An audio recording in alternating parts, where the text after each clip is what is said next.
I got up to here, sorry, Year 5. You need to apply your knowledge of language forms and features and adapt or change them to suit a particular audience. So you need to think about who you're talking to or who you're answering your questions for when you're writing your responses. You need to respond to a given text. So today it'll be the BTN video using appropriate language. And you're actually going to have to film a Flipgrid. So you will have to use eye contact, variation in voice. You might have include some questioning because we're thinking about that. And remember, everything you do at school is part of an assessment. Everything you do at school is painting that picture for your teacher so that they can get an understanding of who you are as a learner. You also need to be able to respond to a given text by identifying and summarizing key ideas and information. So you need to be able to tell us what the main ideas are, and you need to be able to summarize them. You need to follow the first link, which is this one here. So again, if I hover over it and I click on that, it's going to take me to the BTN News. I'm going to click on that link when I'm ready to watch it. Then you need to reflect on what you have learned and what you have found interesting using Flipgrid. So I'm in Year 5, so I'm going to click on this link to record my Flipgrid. Down here, Miss Gibbons has written some information for you. There are some discussion questions on the next slide to help you get started with your reflective thinking. You don't have to answer all of them. They are just here to help get your thinking started.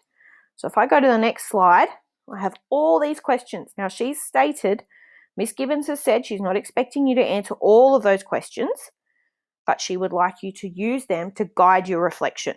So when you're recording your reflection, you might need to have those questions open, or you might have prepared. That's a very big hint. Prepared, maybe written something down in your book, some notes answering those questions so that when you do your reflection video, you can talk about your answers based on these questions. We then move on to literacy contracts. Now, Mr. Harris, Miss Gibbons and I have looked at how much work people have completed, and we've decided that we're going to let this literacy contract go for next week as well. So next week is a short week as Friday is a public holiday. It's Good Friday. So we only have 4 days of school next week.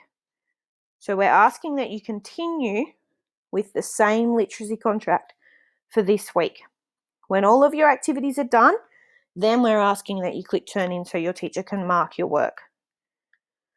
Here is our learning intention and success criteria for our literacy contract. It's been the same all year. I'm not going to go through that. But over here is your actual contract.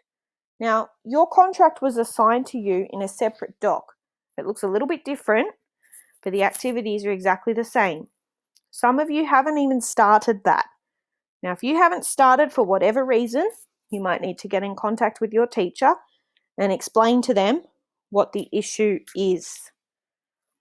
It'll be then time for lunch. Maths, we're continuing with the same warm-up from yesterday, so from Thursday. So you'll need to go to Study Ladder again. I've got a hyperlink there. Can you see how my mouse changes? And I would click on that and I would log in and continue with the activities that were assigned to me on Study Ladder yesterday or on Wednesday. There's our learning intention and success criteria for maths. Then we are moving on to our maths activity. So your task today is to go on a shape hunt or an object hunt. You need to record items from home, so in your house, that are 3D objects. You need to record them in the Google Doc that has been shared with you. You need to include the object. So here, the 3D object. So what is its name as a 3D object? Its properties. And you need to draw a net of it. Now, Mr. Harris has been really, really kind, and it's not on that. If you go on your doc, he's actually given you some instructions about how to make a net on a Google Doc. Now, if you're not doing your work on a Google Doc, that's completely fine, but you'll need to rule up this table in your maths book with a ruler. That's why I said rule up this table